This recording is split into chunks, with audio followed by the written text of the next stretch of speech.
کی زندگی میں حج فرض ہو گیا، اب یہ حج کو نہیں نکلا، یہ وصیت کرے گا کہ میرے مرنے کے بعد میرے ترکے میں سے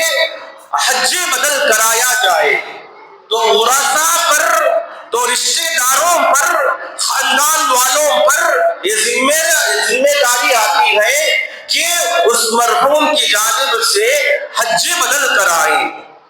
اور اسلام نے کتنی چھوٹ دی دیکھیے، اور اسلام نے کہا کہ حج بدل جو کیا جائے گا 1/3 مال میں حج بدل کیا جائے گا۔ اگر حج کو جانے کی قیمت 1,00,000 روپیے ہے،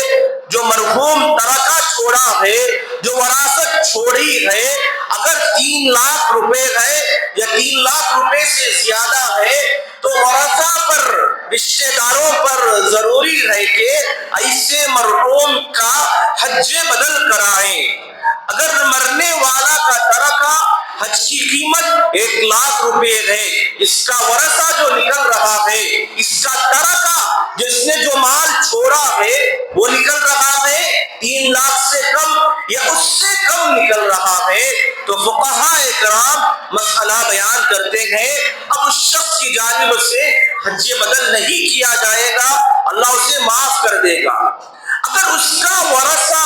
3,00,000 یا 3,00,000 سے زیادہ نکل گیا تو حج بدل اس پر،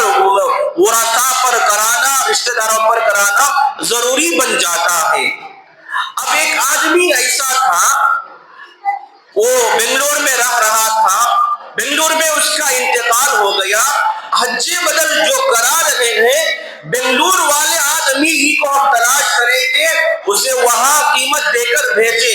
یہ نہیں کہ کسی آدمی کو ہم نے مکہ المکرمہ سے بلا لیے اور اسے کہہ دیا کہ تم وہاں حج کر دینا،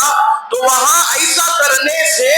حج ہمارا نہیں ہوگا۔ حج بدل آدمی جہاں رہتا ہے وہاں کے آدمی کو ہی حج بدل کے لیے بھیجا جاتا ہے۔ ہاں ایک آدمی ایسا تھا، عذر معقول ہے کہ اس کے پاس اتنا ترکہ بھی نہیں، اس کے اوپر حج بھی فرض نہیں ہوا، اس کے وارثین چاہتے ہیں کہ اس کا حج کرا دے۔ ایسی صورت میں کوئی آدمی مکے والے سے کہہ دیے کہ فلاں بندے کی جانب سے تم حج کر دینا، وہ تو حج کر دیا، قانوناً اسلام کی شریعت نے جو طریقہ بتلایا ہے اس کے مطابق یہ حج نہیں ہوا، لیکن اگر اللہ تبارک و تعالیٰ اس حج کو قبول کر لے تو وہ حج قبول ہو جائے گا۔ اب ایسا ایک بندہ ہے جس پر صاحب نصاب بھی ہو گیا، وہ چاہ رہا ہے کہ حج ہو جائے، اس کا بہت سارا قرضہ پڑا ہوا ہے، تو اسلام نے کتنی چھوٹ دے رکھی ہے بالکل، اللہ نے قرض کو جلدی ادا کرنے کہا ہے۔ اب یہ شخص، ایسا آدمی جس شخص پر قرضہ ہے، وہ اپنے آپ کو حج جانے کے لیے مؤخر کر سکتا ہے۔ جیسے آدمیوں کا رجحان ہے کہ میں مکان بنا لوں، میں گاڑی لے لوں، یا میں اپنی بیٹی کی شادی کرا دوں، بعد میں حج کو جاؤں گا، تو اس میں آپ کو پوچھ ہوگی اللہ کی جانب سے، ہم نے آپ کو وقت دیا تھا، مہلت دی تھی، یا آپ نے فضول خیال باندھے تھے؟ اگر تمہارے اوپر قرض ہے، قرض کا بوجھ بڑا ہے، اللہ کہہ رہے ہیں قرض کو ادا کرو، اس کے اوپر حج فرض ہو گیا،